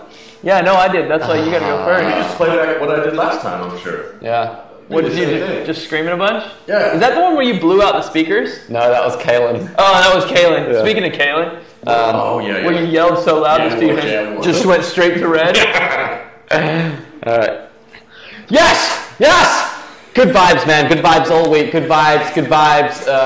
Airborne, good vibes. I'm pumped. I'm so pumped. My chain fell off and I didn't pedal. I couldn't pedal. You're not even supposed to pedal, so that's why I didn't pedal. World 6, Crankworks, winning a pump race, no pedaling. So excited. If you want to see me, I'll be on my story later. You guys can swipe up. That'll go to the pin, and that's where I'll be, drinking beers, and you guys can come there.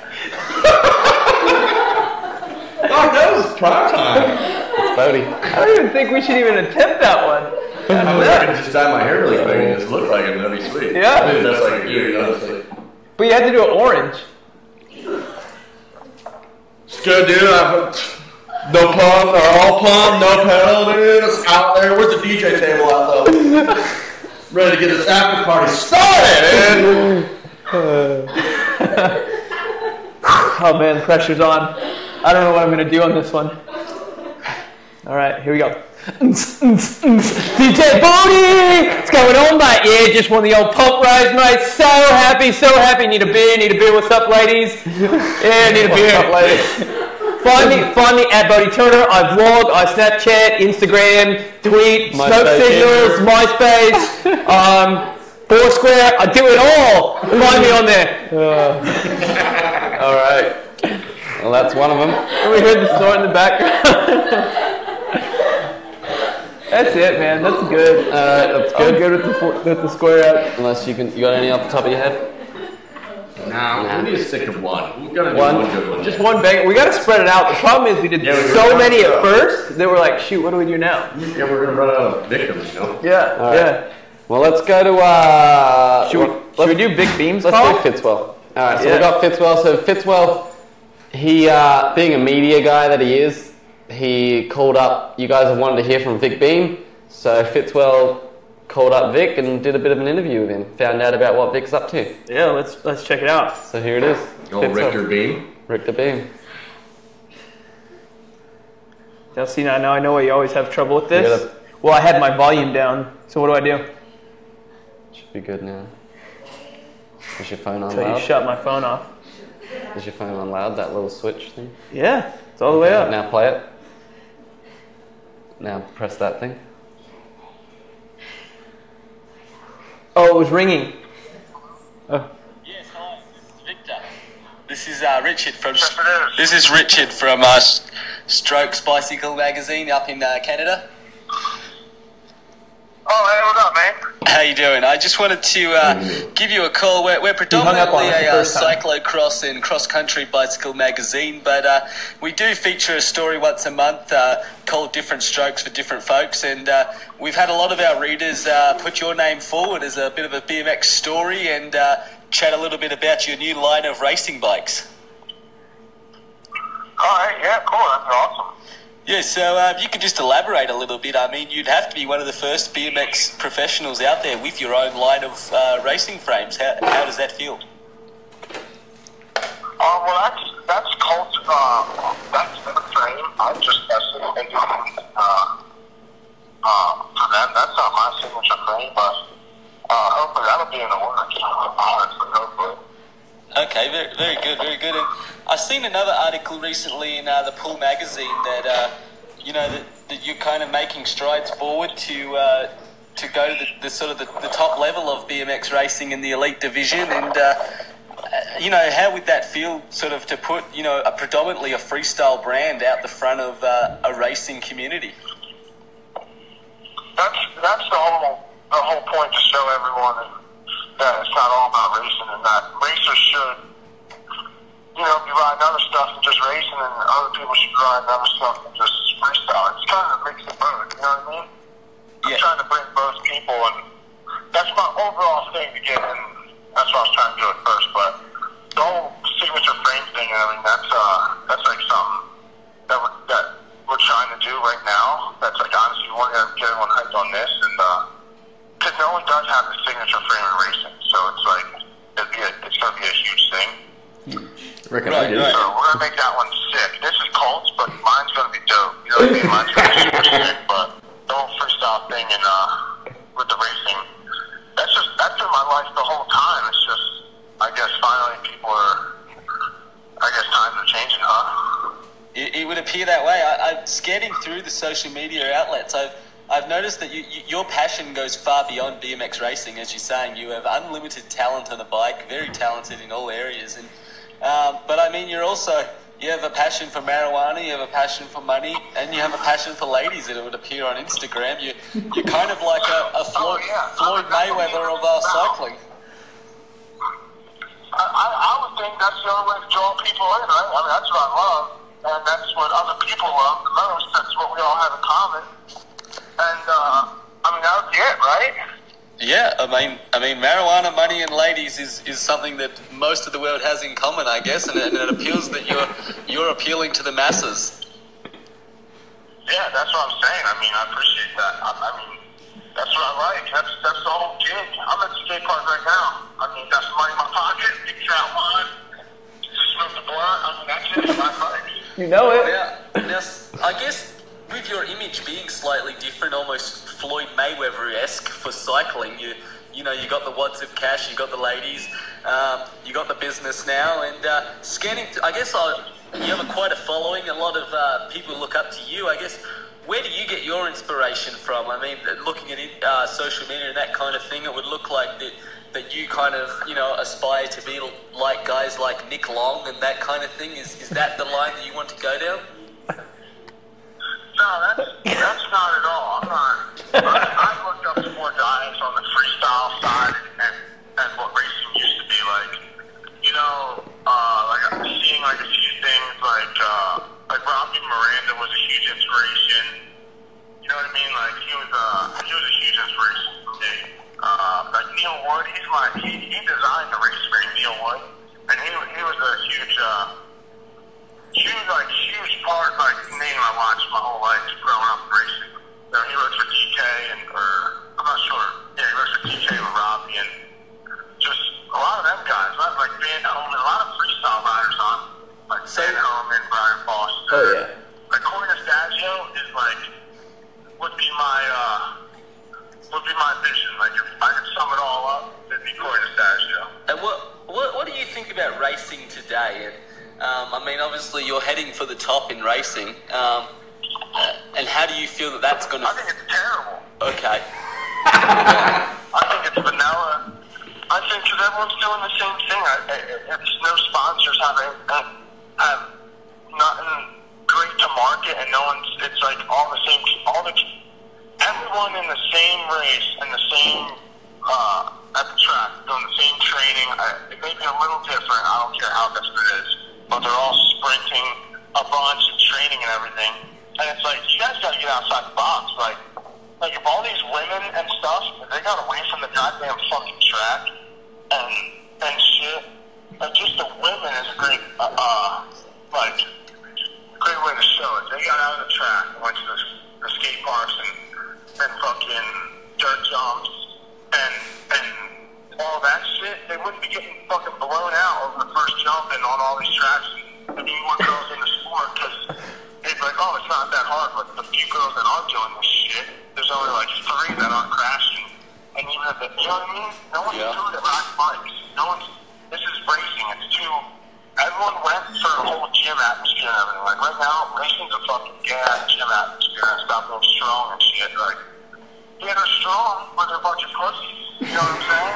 Like, they're as strong as they want, but they're all pussies when it comes down to those people. Like BMX riders, freestyle riders, they're actual real people that you can talk to, and they party, and they have fun, and they ride bikes, and you know what I mean? And I guarantee all the freestyle riders, like all my homies that are freestyle riders, they're way, I've been on the track, and they're way better than all the racers just riding around, and it's terrible. I can't believe it. And they never even touch the track, and they're already better at riding.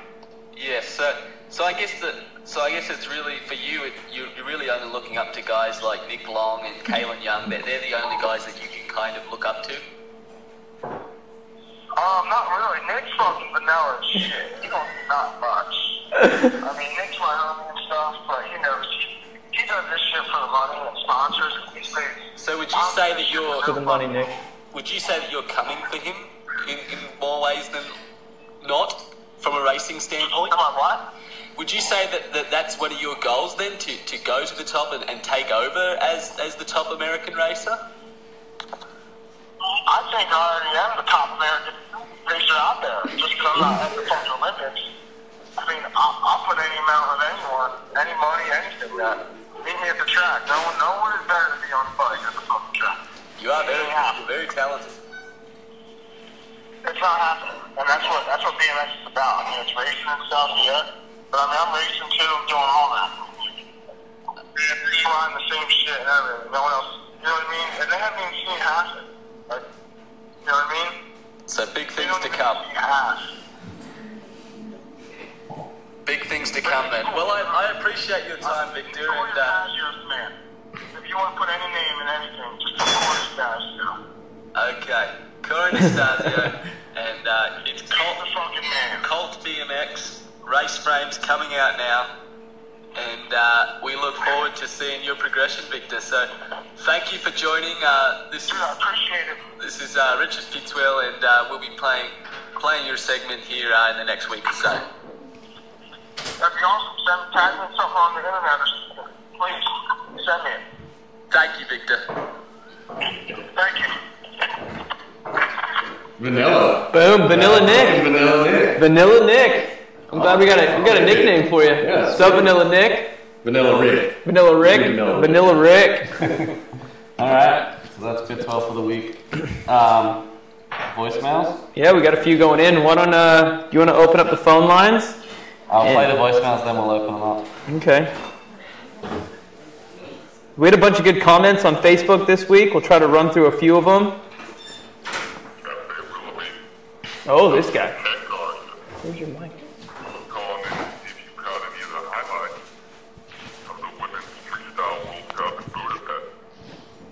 Wow. You're good, man. That was more boring than the solar eclipse today. Can we start this over? Hold on.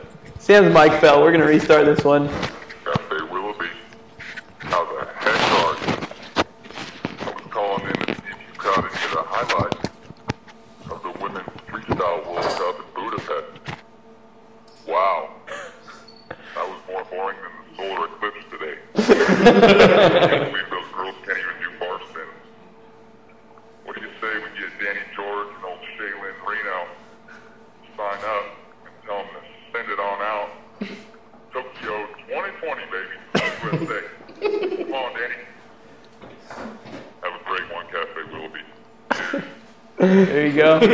More boring than the solar eclipse. What's a big deal? Which was the eclipse? Women's Freestyle World Cup? Definitely not the Freestyle World Cup. It was boring though. This is Earl's place, Daddy, and we got her son with us. Boy, you need to pick up that phone. I'm so excited to talk to you. This kid's buddy, Daddy. We heard you giving us a shout out. We want to talk, so come on. Pick up that damn phone. Come on, Willoughby. Oh. I want to introduce you to our son. His name is Deadeye. Go say hi, Deadeye. Hi. Deadeye. Deadeye. Jedi.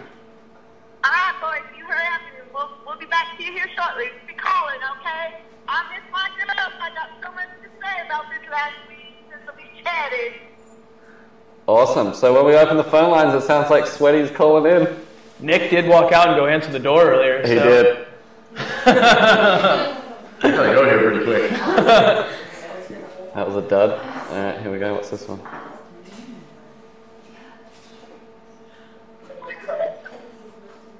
I told Earl, Betty, we got problems with our dumb right. We're going to need to go get it towed in.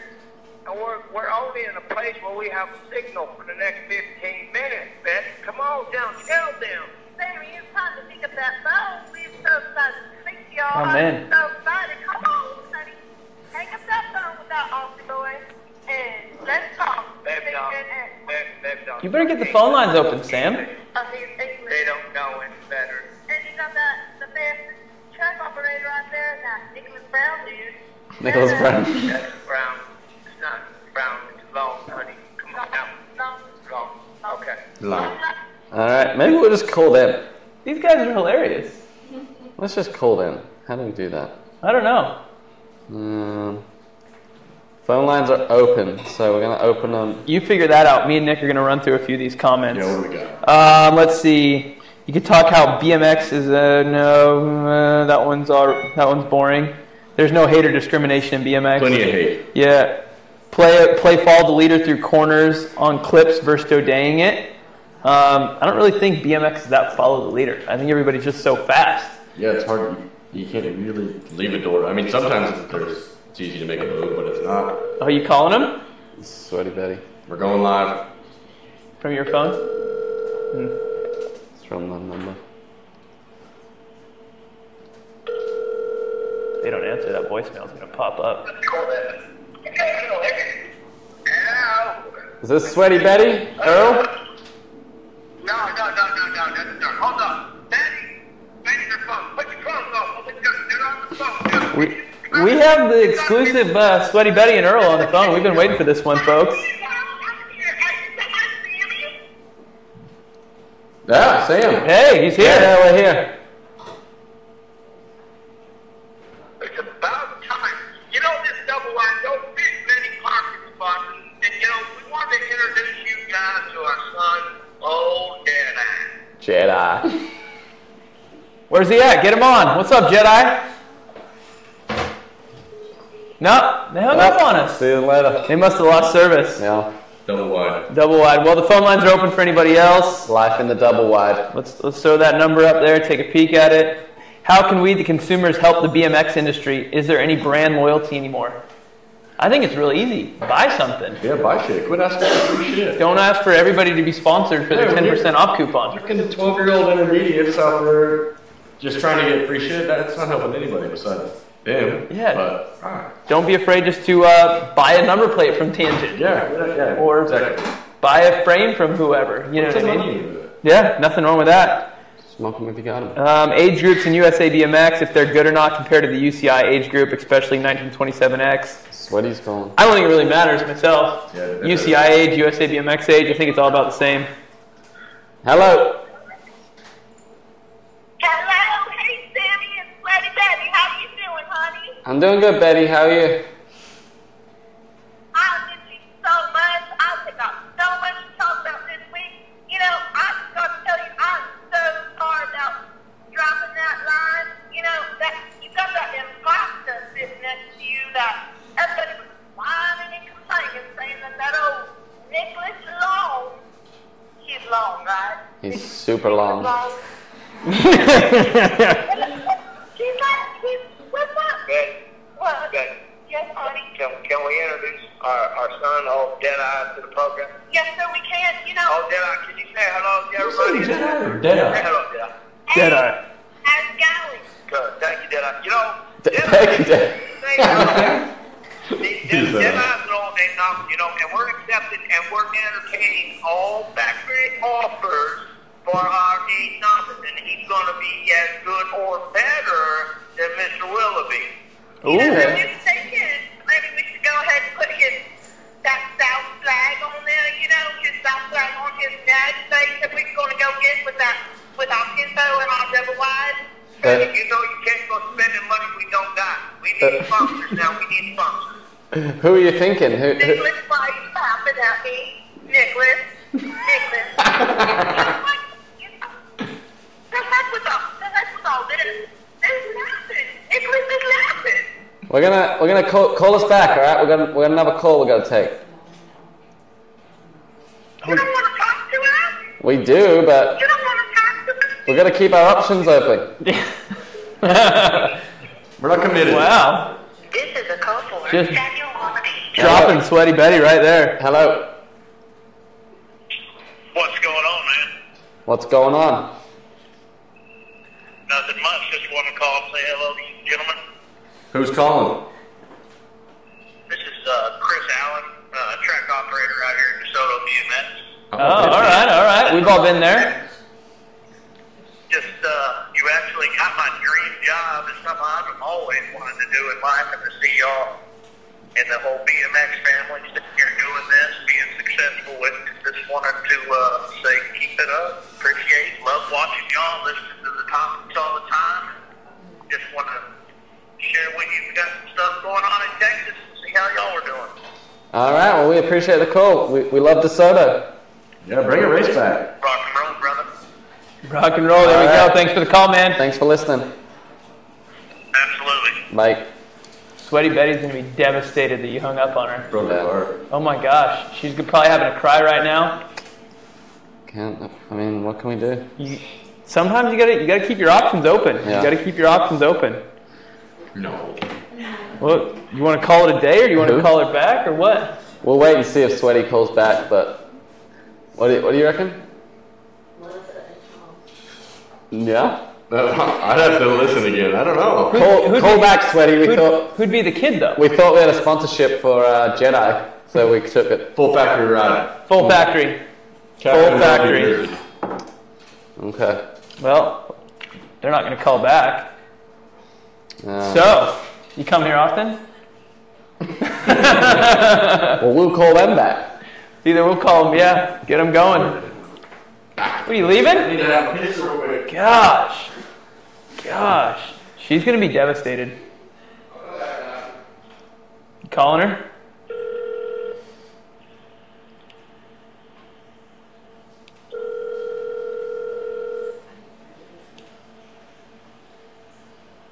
Sweaty Betty, you don't answer, our show's done. Yeah.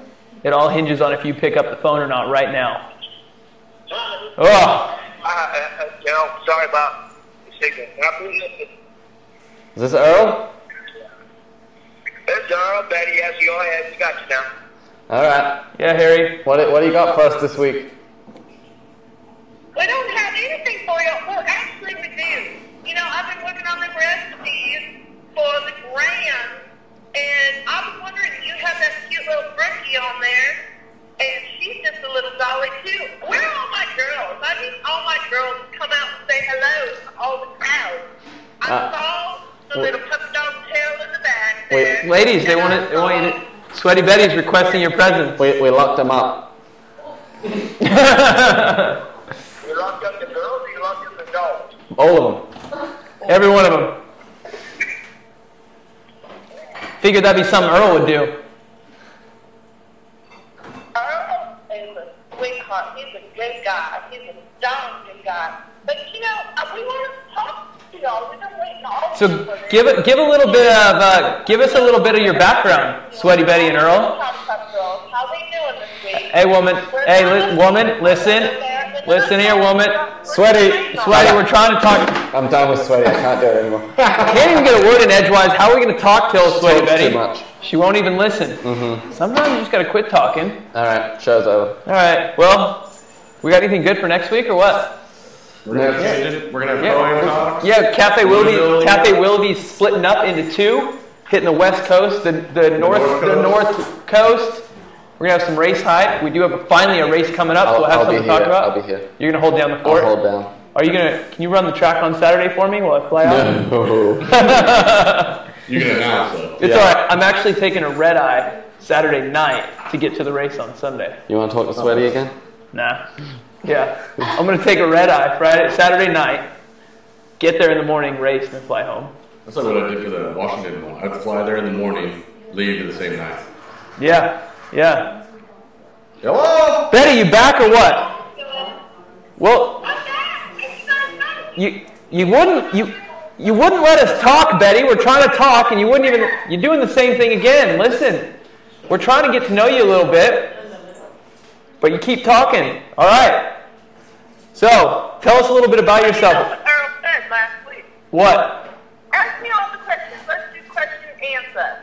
All right. What's your guys' background? How do you know about BMX racing? What's your background in the sport? Well, you know, old Earl, he started pedaling when he was about 14 years old. And that was about 1973. And he started in the South, way deep in the South, and he's been pedaling ever since. And he tried to attend as many of them large national events as he could. And he acquired some interest from sponsors. And those sponsors felt it was necessary to put their flag or the logo on the jersey. And that was able to get us to a few events. Betty, on the other hand, she cut her roots in the northern part of the West Coast. I'll let Betty speak for herself. Y'all ever heard of Hustler? Yeah, we have. Betty, do you race Cruiser? Come on. You race Cruiser now? I did not race Cruiser. Cruisers are for losers. Hello? No. Listen, my background is from the north. Earl from the south, boys. All right, youngins, listen. Y'all remember that man, Larry Flynn? You know, Larry Flynn? Harry Larry? You know who he is. Harry Larry? No. Larry Flynn. The Hustler From on Hustler Yeah. Yeah.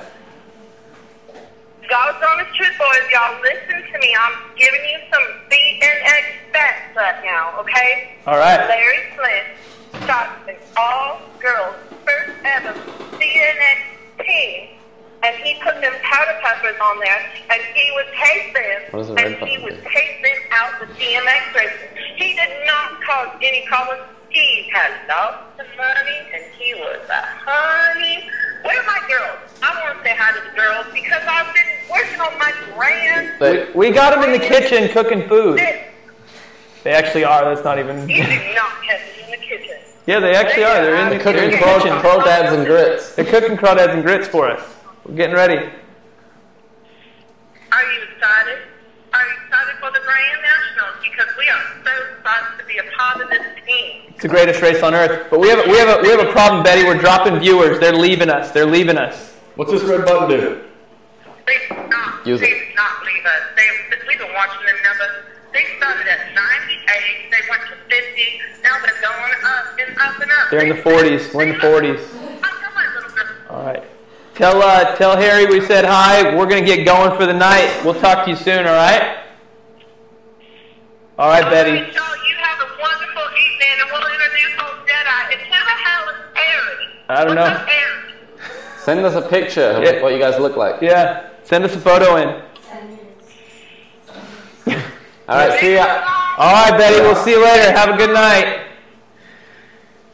Well. All right. Typical women. Typical. That's a wrap. All right. We're going to get going from this week, guys. We'll see you next week. We'll have a killer show for you, locked and loaded. Sorry for the technical issues at the beginning. Follow along. We'll have some good stuff for you. Later.